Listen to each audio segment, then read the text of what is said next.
it is entirely possible to become immortal, at least theoretically, and at least for most people.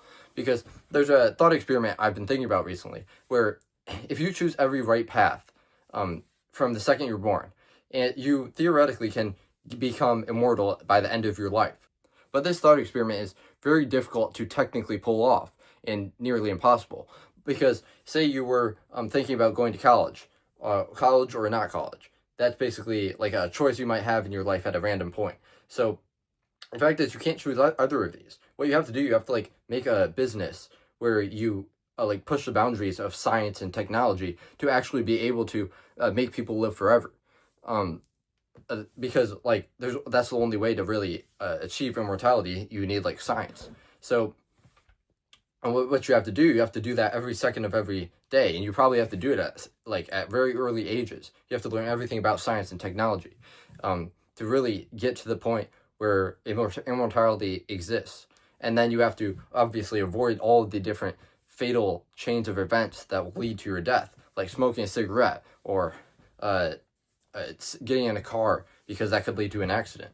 But you see, all of this is very out there, like very, very unlikely to even be possible. But if you think about it, everything I'm saying is really just like luck. It's all just based around luck. But then I'm also talking about choices. So it's like, is choice the same thing as luck? That's what I've kind of been thinking about recently. Like, choice leads directly into luck, because you can choose basically the exact sequence of events to make yourself immortal. But the problem is that obviously you don't have all of the information, and that's probably the single biggest problem that really is going to lead you to not being able to reach this goal, because you don't have all the information, and you're never going to be able to be certain that every single decision you make is correct.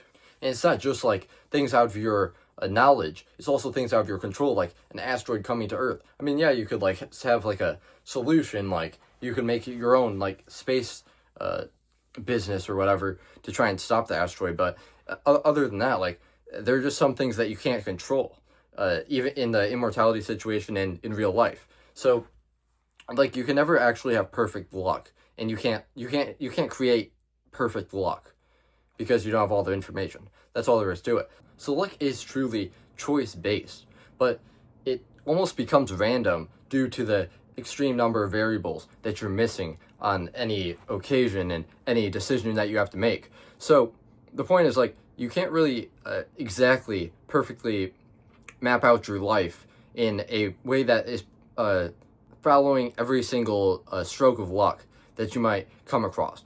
But I think you can at least try to push your life in the direction of having the close to the best luck that you can have in your life. Like, you can do things like I said, like not smoke, like that'll keep you alive longer, and then you can, like, I don't know, start like a science business or whatever and try to get immortality to work. But I mean, if we're just thinking about the thought experiment, it's not very much possible. It's not really possible at all, technically, practically in the world today. But I do think that if we just like apply the lessons that it kind of like teaches you, that like luck is choice based, I think you can kind of like make your life a lot better.